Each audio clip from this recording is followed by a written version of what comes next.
On va terminer par deux saisines de la foncière. C'est les premières que l'on fait dans notre ville et dans ce conseil municipal.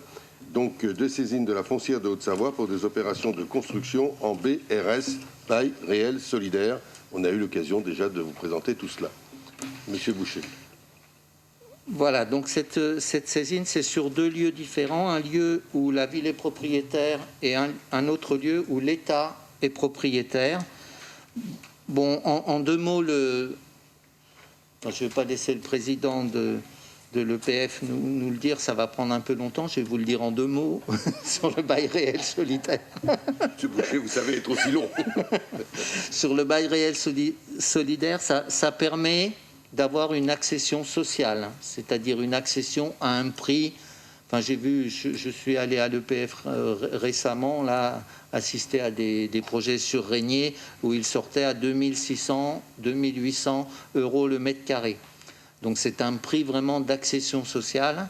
Vous achetez votre logement et vous louez le terrain, en gros.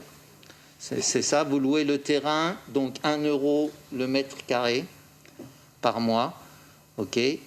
Donc voilà, c'est un démembrement entre le prix du foncier et le prix de l'appartement. Est-ce que j'ai été clair? Attendez, monsieur Boucher, on a mieux. On va être pas encore réussi. Mieux. On a un film qui, en 2 minutes, 3 minutes, présente ce qu'est la foncière et le BRS. Bon. Voilà. Donc finalement...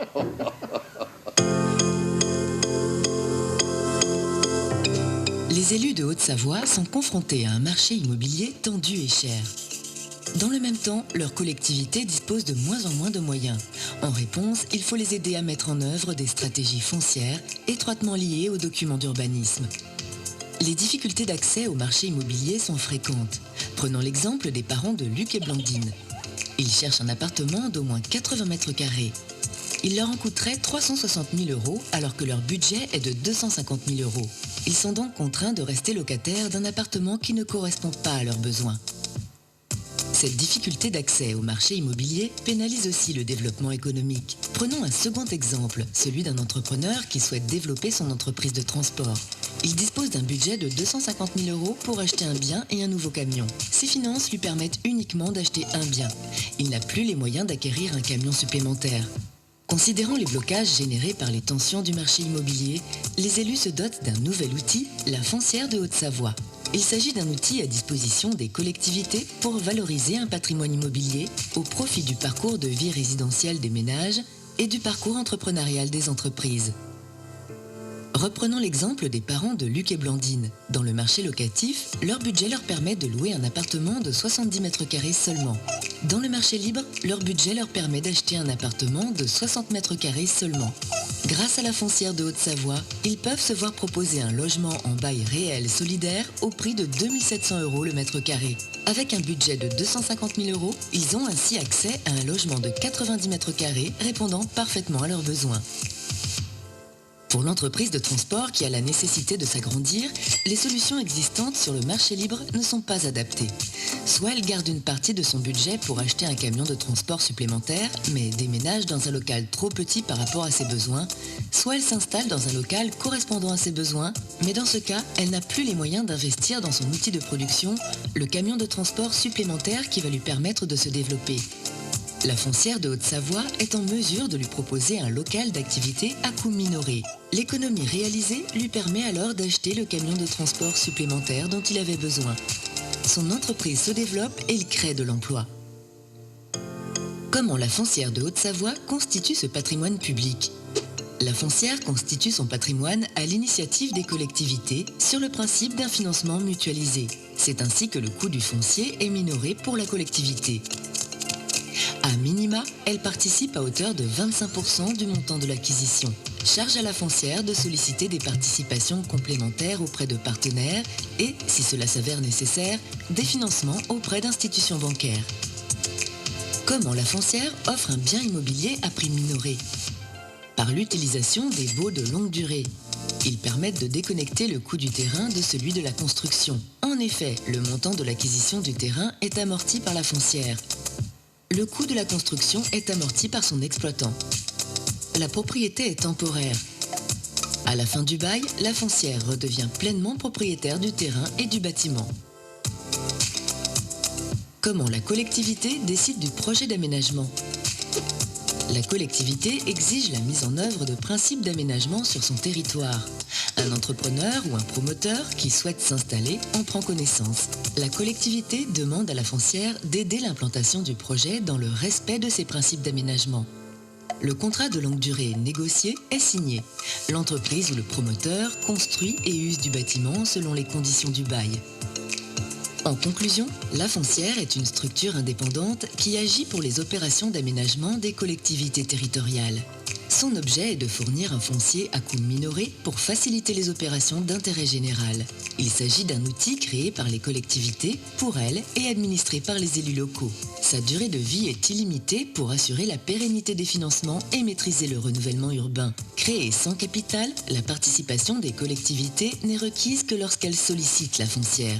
L'adhésion est volontaire, sans participation financière. Pour parvenir à ces objectifs, la Foncière de Haute-Savoie est un groupement d'intérêt public.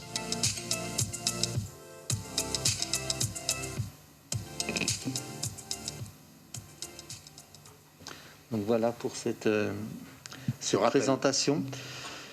Donc ensuite, donc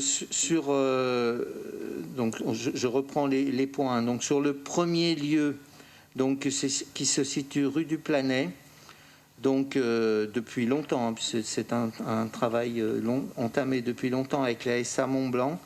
Donc il y a une réflexion sur un projet de construction en accession sociale. C'était l'entrée, parce que vous savez que c'est un produit qui manque sur la ville et qui permet à des gens qui sont primo-accédants d'accéder à la propriété, certains de sortir des logements sociaux éventuellement et de les libérer, c'était le cas cité.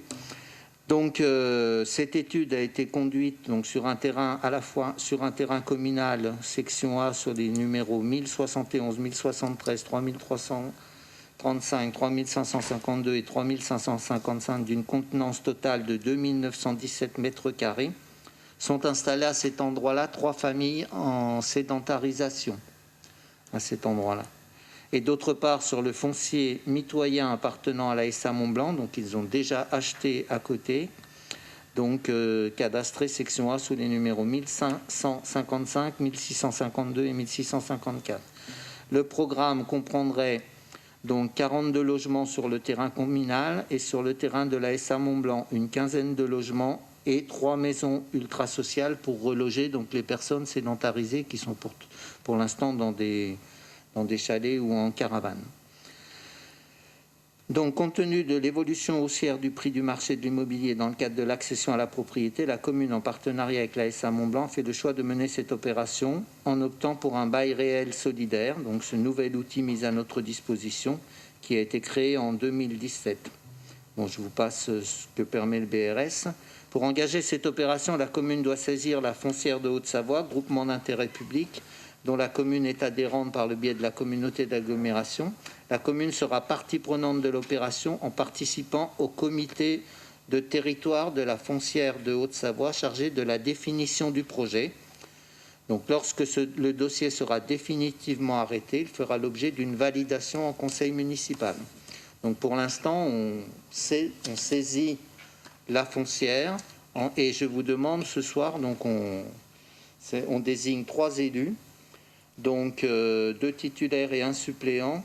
Je vous propose donc moi d'être un élu titulaire ainsi que Pascal Sauge et pour ce projet-là Yves Fournier comme suppléant. Voilà pour ce projet. Est-ce qu'il y a pour ce projet, pour saisir la foncière de ce projet, c'est ça à ce niveau-là, et pour la composition du comité de territoire, auquel s'ajoutera un représentant de l'agglo et auquel s'ajoutera 2 représentants du conseil d'administration de la foncière. C'est comme ça que est constitué le comité de territoire. Pas de remarques. Est-ce qu'il y a des votes contre, des abstentions? Merci.